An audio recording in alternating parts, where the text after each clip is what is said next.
Night duty കഴിഞ്ഞു വന്ന് വാവേനെ ഒരുക്കി നേരെ പോകുന്നത് കുഞ്ഞിപ്പണ്ണിന് സ്കൂൾ അഡ്മിഷൻ എടുക്കാനാണ്. അതിനിടയ്ക്ക് കിച്ചപ്പൻ ഡ്രസ്സും എടുത്ത് അവനെയും കൂടെ കൊണ്ടുപോകുമെന്നോർത്ത് എൻ്റെ പിറകെ നടക്കുന്നുണ്ട്. അങ്ങനെ ഞങ്ങൾ റെഡിയായി പോകാനിറങ്ങി. കോവിഡിൻ്റെ പീക്ക് ടൈമിലാണ് വാവ ഉണ്ടാവുന്നത്. നാട്ടിൽ നിന്ന് പേരൻസിന് വരാൻ പറ്റാത്ത സാഹചര്യം ആയതുകൊണ്ട് അവളുണ്ടായ സമയത്ത് ഫസ്റ്റ് ടൈം പേരൻസിനുണ്ടാവുന്ന എല്ലാ സ്ട്രഗിൾസും ഞങ്ങൾക്കും ഉണ്ടായിരുന്നു. ശരിക്കും ഞങ്ങളുടെ പേരൻറ്റിങ്ങിൻ്റെ എല്ലാ പരീക്ഷണങ്ങളിലും അവളിലായിരുന്നു. എത്ര പെട്ടെന്നല്ലേ സമയം പോയത്. അങ്ങനെ ഞങ്ങൾ സ്കൂളിലെത്തി റിക്വയർഡ് ഡോക്യുമെന്റ്സ് ഒക്കെ സബ്മിറ്റ് ചെയ്തു.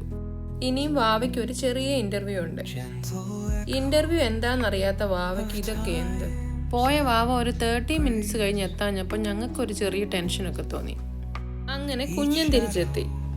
ബാക്കി അഡ്മിഷൻ പ്രൊസീജിയേഴ്സൊക്കെ കംപ്ലീറ്റ് ചെയ്തു. അടുത്ത ദിവസം മുതൽ കുഞ്ഞായിക്ക് ക്ലാസ്സസ് സ്റ്റാർട്ടാവും.